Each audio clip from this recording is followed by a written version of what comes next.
All right. That's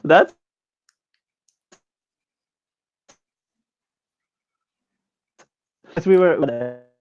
I think we've just lost you. Amazing. This is a good start. We've lost. We've completely lost Marcin. Can you hear me? Well, Busra and I lost each other, so I think we lost you. Maybe whilst Marcin gets his internet connection back, we'll start from scratch. Oh my god, what a good start to the episode! Hello, Hello. to umbraCoffee 101, and we have the awesome, amazing Busra with us. Hi. Hey, how are you doing? Thank you. How are you doing now? Yeah. You know, it's been I've been relaxing a bit this week after quite a hard week last week, but yeah, I'm well. What have you been doing? Well, I was actually trying to relax as well. It was a tiring trip to London for me too. I stayed a little longer and then came back and started working straight away. And then I just had my presentation about my festival experience yesterday as well. It was all cracking. Everything was perfect. To your team? Sorry? To your team in the yes, company? To my company, everyone. Yeah. Nice. So of course, for anyone that's been living under a rock, what we're talking about is the Umbraco UK Festival, which happened last week. It was last Thursday and Friday, and it was your first ever Umbraco Festival. Yes, it was first ever, and I am also not really that experienced developer yet. I've been working in this industry for less than a year right now. Been awesome. self-teaching myself about software development, and I'm using Umbraco within my company. And I still currently am using Umbraco 4 actively. So yeah, 4. Yeah, I have 4, 6, 7, 8. Yeah, different versions of each. Yeah. Wow. Yeah. So I was like, okay, this is a big thing. I should learn a bit more. Yeah. So you're getting the full experience, the Umbraco experience, having to support that many. So your first Umbraco festival, how was it? What talks did you go to? So, well, there are loads of talks I went to actually. So first of all, I joined your talk. Oh. Yeah, I did. It was a bit advanced for me actually, but still, I really enjoyed it. I'm back. But I heard you very well. That was weird because I heard you and you just can't hear me. Cool. We were just talking about which sessions Busra went to at the UK Fest. Okay. I went the Tools of Our Trade Lifehacker Umbraco edition from Sebastian Johnson. Mm-hmm. I went globally resilient Umbraco websites of yours, Callum, and I went Content at Scale, which was really eye-opening for me because we have some websites that we are working on and it has some different versions in it as well. So we had to use different websites for each of it. So it was like, wow, this is really would be great use for my own company, which is Front Page. I'm in Glasgow. I also joined 10 tips to help you build better Umbraco websites, pull seals, and what the front end. And I joined How to Save a Life in 2 Hours. I'm not a tester, and I realized I don't actually need to be a tester to be there. And it was really, really eye-opening for me to think of people in need and develop something for themselves to use as well. It was really great talk. The accessibility topic, wasn't it? So yes. How they took, I think it was the website they were talking about was Mind, so mental health charity. They had to build a website and a kind of user experience for making sure that everyone in that target market can use the site, and they do an extensive amount of testing to get to iterate and constantly improve the accessibility. Exactly, and the estimate they had was 2 hours, but it was so roughly estimate. It was it's like something you need to have a big team to test the website for the accessibility, and you all should have at least 2 hours to test it all to get through it. So it was really great actually. When you don't have any issues or any problems or any disability, you don't actually think of other people. What I realized, I'm talking about myself, and I realized no matter what, you need to think of them. Yeah. It's our job to think of them. So it was really great talk. Fantastic. But that's a great opportunity to highlight the work done by accessibility team, I presume, because that's always good point to refer to what they are doing, and I think Umbraco is getting there, which is good to see from the outset, because if we even don't see it literally as a changes affecting our software, those people with any kind of problems with browsing the web, they will definitely feel the impact. And as you say, Marcin, like this has become it's really good that this is we're becoming more and more aware of it in the Umbraco community. Yeah. It's only really the past year or 18 months that this has actually been spoken about in depth. Yeah. And it's really great to see that it's starting. As Busra said, it's incredibly important, and it's incredibly eye-opening, the kind of stuff that you can or you need to do in today's world. It's really so easy to just not see if you don't have any problem. So it's like, I also attended half of writing high performance C# and .NET code, and I was already super tired, and I felt like I'm watching it, but it's not coming to my brain anymore at all. It was a great talk, and I learned that they were recorded, and I was like, okay, I'm gonna watch this later with clean eyes in the morning with my coffee. You can pause and you can go and come back. It's a very intense talk. Exactly. And the last one, I joined, hey guys, let's talk about inclusion, which was again eye-opening for me, because I've never been in that kind of environment, and my company is amazing, really amazing diversity, inclusion. They just respect people because they are people. We all are like this in our company, and I realized the world is not just my company, and not everyone has been treated like that. So it was also an eye-opener for me, and I really appreciated that talk, that to respect people more and more and more. So it was really great. Yeah. This was a session from Chris Howard from Intertech. So he was coming from the kind of LGBTQ plus background, but also from from just improving general workplace and community diversity. We've had him speak 2 years in a row now, and he's a truly fantastic speaker. It's exactly, it was different topic for me, and I felt myself like I'm really into it, and I didn't miss any of it that time. Yeah, it was really great. That's amazing. So Marcin, you were around all day as well. Talk highlights, but also you did a workshop the day before, as did I. Oh, How did that go? Yeah. Oh, I think it went very well. I received a lot of great feedback after the workshops, and it was the first time when I played with the Headless or Heartcore, if we will be talking about it later on. Yes. But yeah, it was very great, and people there were really curious about the various approaches which I've gathered, and it's always great. I love the workshops format because we can just exchange ideas, we can just discuss in the smaller groups and see how other people are approaching the same situation and the same various solutions for the same problems. So yeah, and how was your workshop in general too? Mine went well. I'm gonna tweet a few things.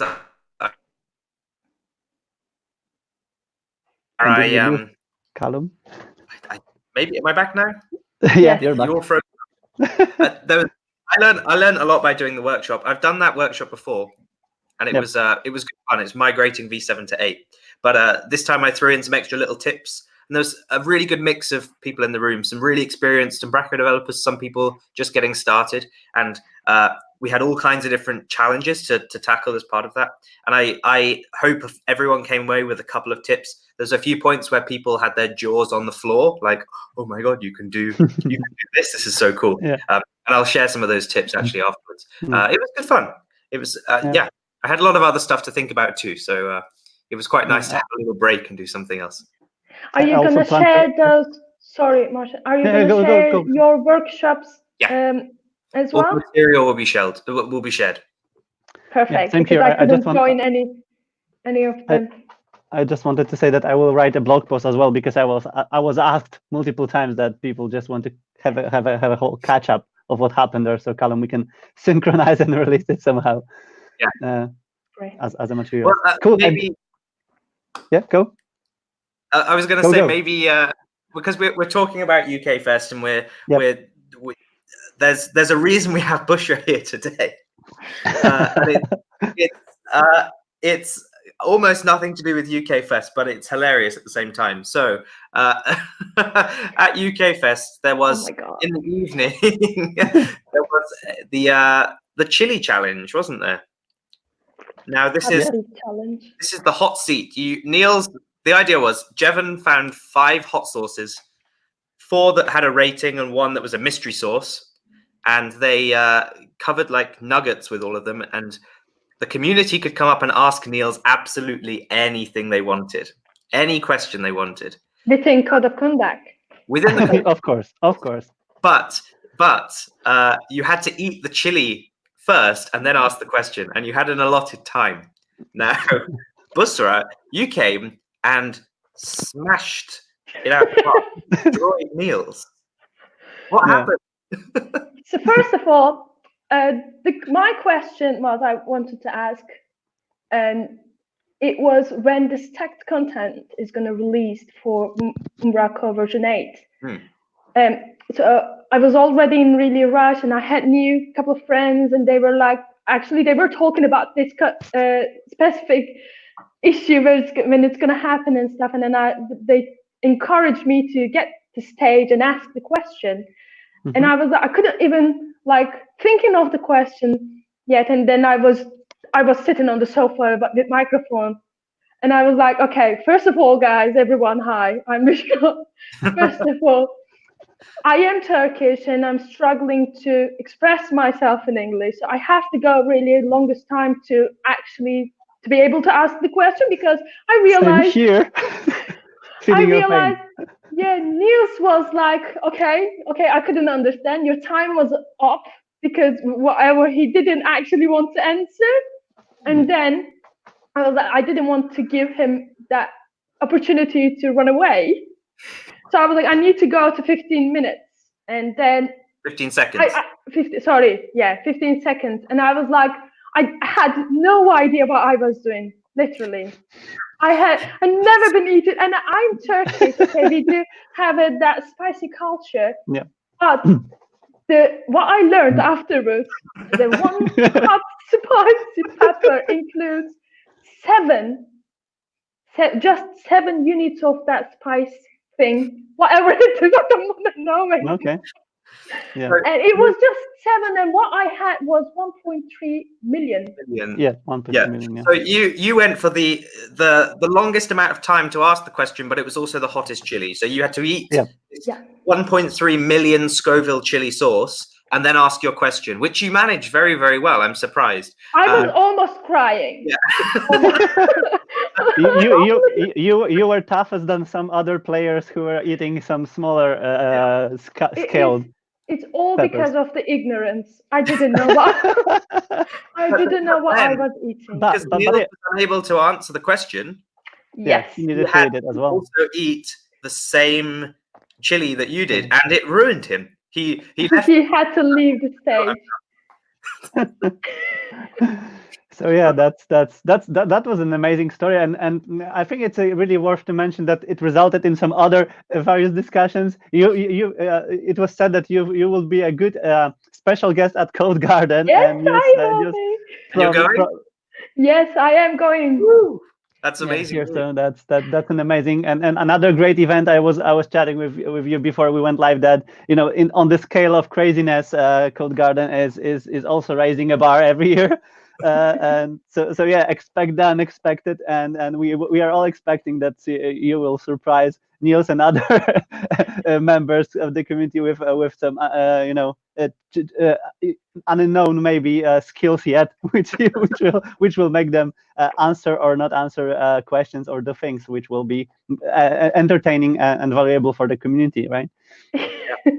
Should we talk about CoGarden for a sec? Yeah, I think so. It's a good moment to talk about it. Yeah. It's sad because this is the end of the 2019 Umbraco events season, festival season.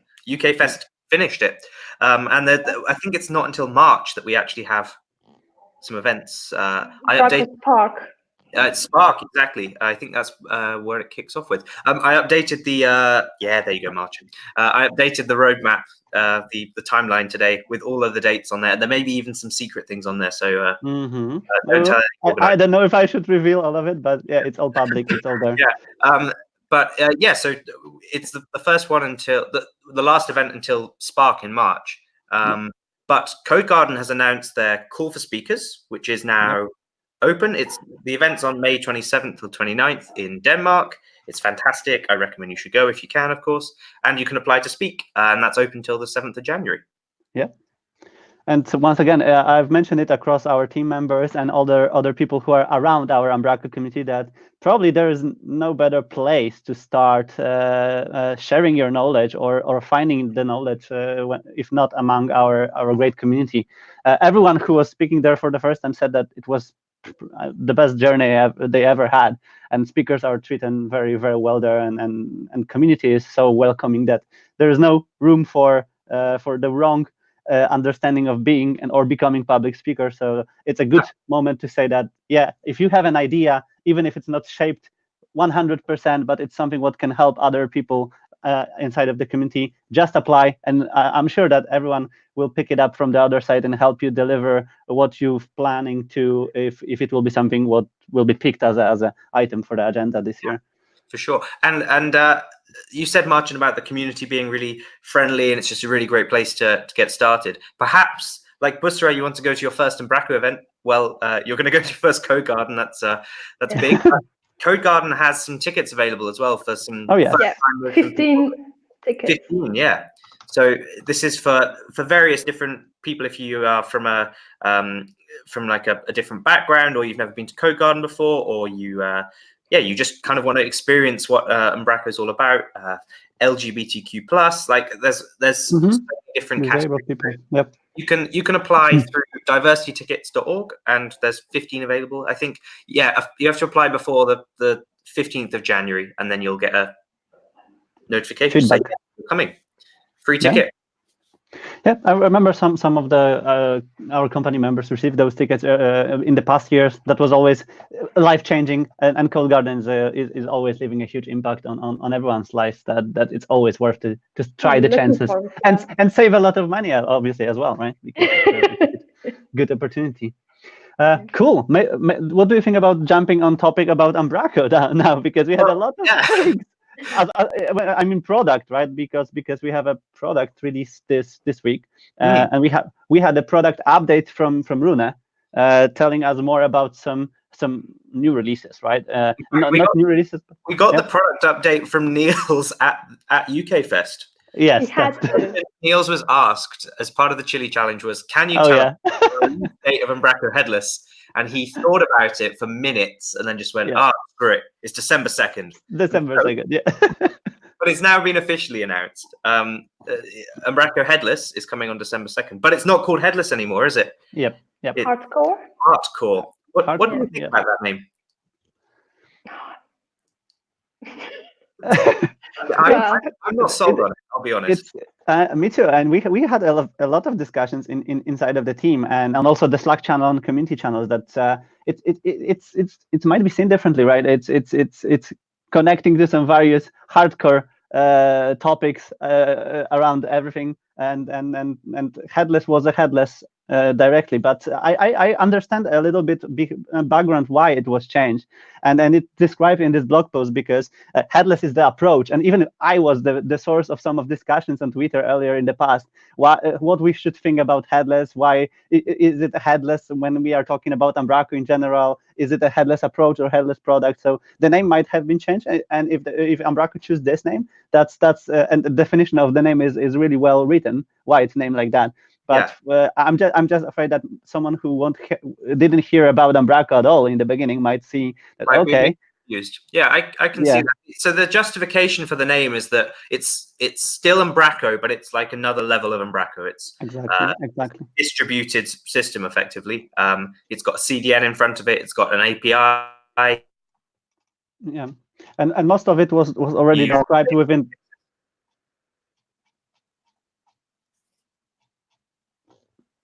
Who is lost? Me or Callum? I think it's Callum. Maybe it's time is Callum. So yeah, everything is described in this blog post. Of course, we are sharing all of the links after each episode. But yeah, it's not normal Umbraco, and I have tweeted it yesterday after playing with it during the preparation and the workshops itself. I've experienced that it has its own use cases and the business values behind using self-hosted, cloud-based, cloud-first, and more architectural things like that is having the market right now. And the key point which I highlighted from this article was that you don't need to know Umbraco to use Umbraco right now, because that's something what will bring hopefully more people from outside of our ecosystem to starting using Umbraco, also seeing the beauty of the editor's experience behind in the back office.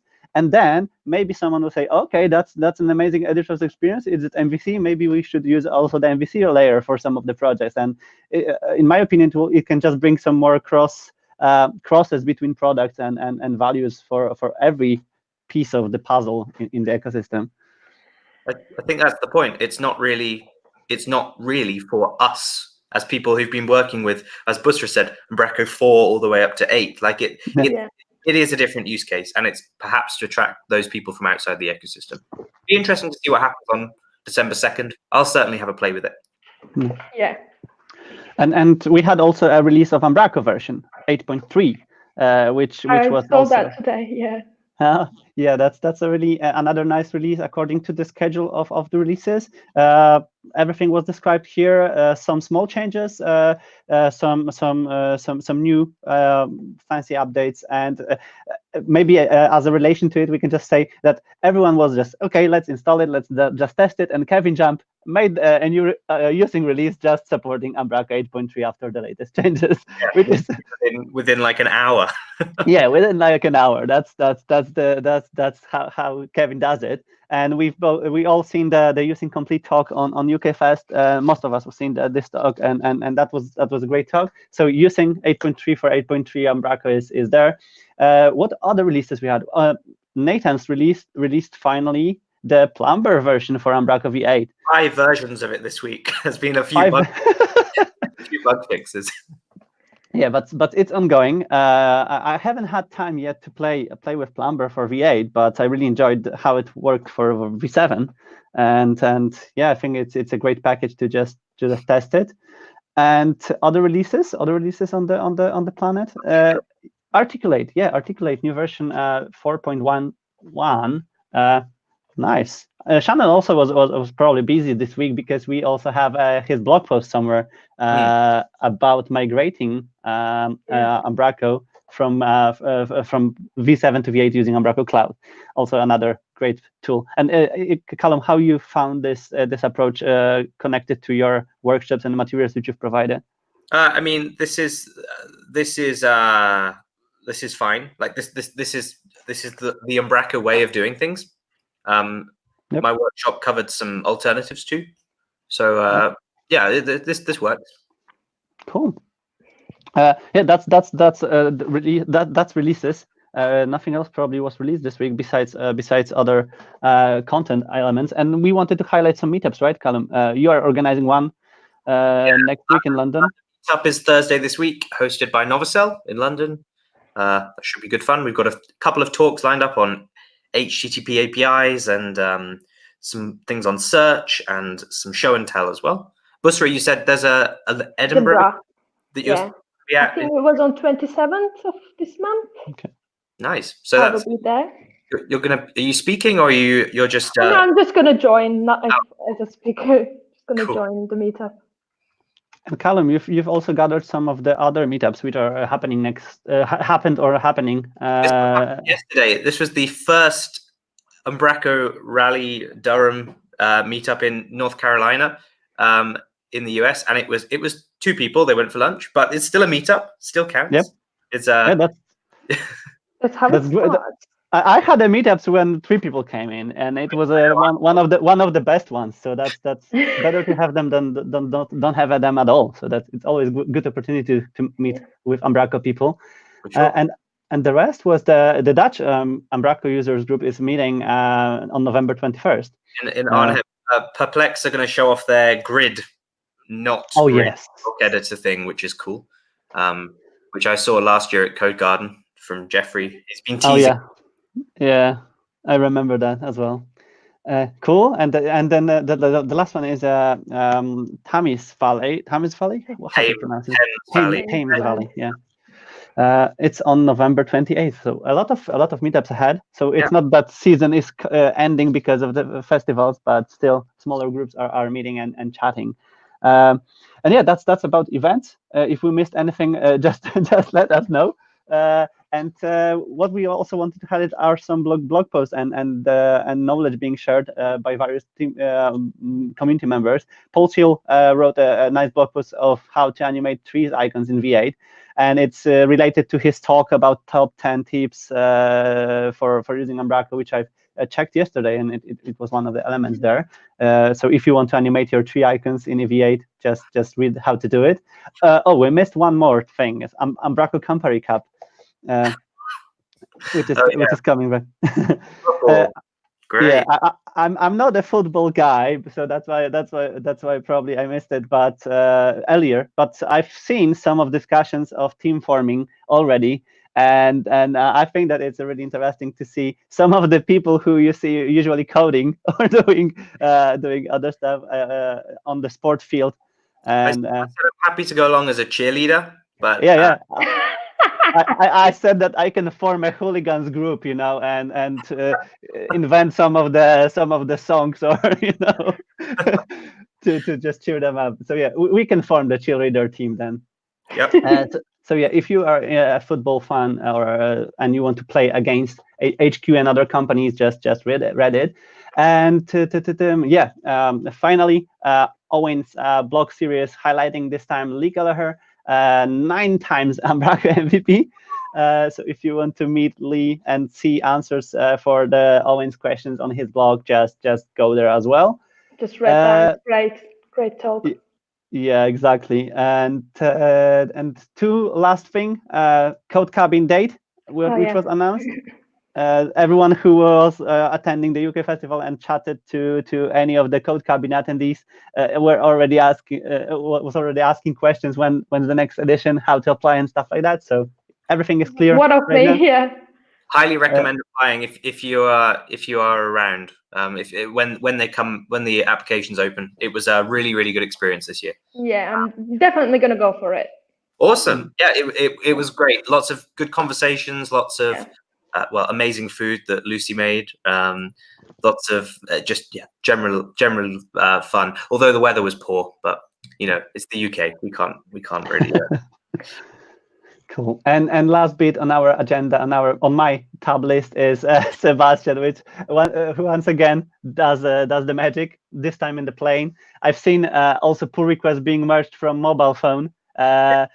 And also we had some teasers and insights from GitHub Universe straight from Sebastian and some other attendees. Looked like a great event, but yeah, that's how Sebastian roll. And so pull requests being merged straight from the plane, and it just confirms that no one wasted time this week. And those numbers and those stats of pull requests and things being fixed and done are not coming from nowhere, right? Sebastian's like 24 hours refreshing pull requests on his phone, and there's a GitHub app now, so he can do it all through an app. Yeah. Amazing. So yeah, we covered all of the things on our agenda, at least. Looks as always looked like a silent week, and everyone was recovering after UK Festival, but not everyone, and a lot of things happened. And as usual, we will see each other next week. And Busra, thank you very much for joining us. Thank you so much for inviting me. Really, it's been great. We look forward to seeing you at CodeGarden and all the other events soon. It was lovely to meet you last week, and it'd be great. It was really great to meet you all, guys. Thank you so much. And we are just afraid that right now, when you will be practicing chili ahead, you can do. No. Never. One lifetime mistake. Never gonna happen. I believe Anne is still complaining about. Yeah. So Warren said this that it would be all easier if Dank didn't down all the milk. Yeah, I've been given some cakes as well to ease the pain. Yeah, had loads of milk. Yeah. Cool. Okay, so once again, thank you very much. Thank you everyone for spending some time with us this Friday. Have a great rest of the day and the weekend ahead. And of course, like, subscribe, do it now, and we will see each other next week. Thanks, Busra, and thanks, Callum. Cheers. Bye. Thank you. Bye.